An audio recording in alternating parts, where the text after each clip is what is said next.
Hello বন্ধুরা, শুভ সকাল। সকলে কেমন আছে? আশা করি ভালো আছো, আর আমি অনেক ভালো আছি। তো আমার আর একটি নতুন ভিডিওতে তোমাদের অনেক অনেক ওয়েলকাম।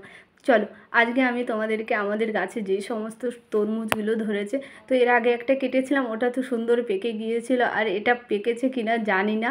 তো এটা না পিছন থেকে মনে হয় একটু একটু নষ্ট হয়ে যাচ্ছে, মাটির তলে চাপা পড়ে আছে, তো ওই জন্য ভাবলাম যে এটা কেটে নেব। তো চলো, কিন্তু কাঁচাই আছে দেখে বোঝা যাচ্ছে, কিন্তু তবুও কেটে নেব, কারণ পচে গেলে আরও মন খারাপ হয়ে যাবে। তো চলো কেটে তোমাদেরকে দেখাই। তো তোমাদের বাড়িতে কি কি ফল গাছ আছে আর সবজি গাছ আছে অবশ্যই কিন্তু কমেন্ট করে বলবে, আর কে কোথা থেকে আমার ভিডিওটা দেখছো অবশ্যই বলবে। আমাদের বাড়িতে তো প্রায় সব গাছেই আছে, কারণ এই টাইমে বর্ষার টাইমে তো সব বাড়িতেই গাছ থাকে না, আমাদের বাড়িতেও আছে। চলো এটা এবার তোমাদের সঙ্গে কেটে দেখাবো।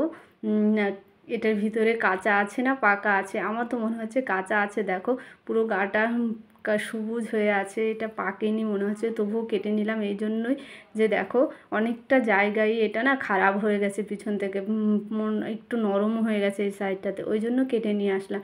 চলো দেখা যাক এটা পেকেছে না কাঁচাই আছে। চলো কাটবো আর তোমাদের সঙ্গে দেখাবো, শেয়ার করব।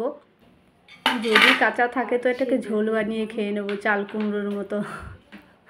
মনে হচ্ছে কাঁচাই থাকবে। দেখো যদি পাকা হতো রস বেরিয়ে আসতো। ভগবান।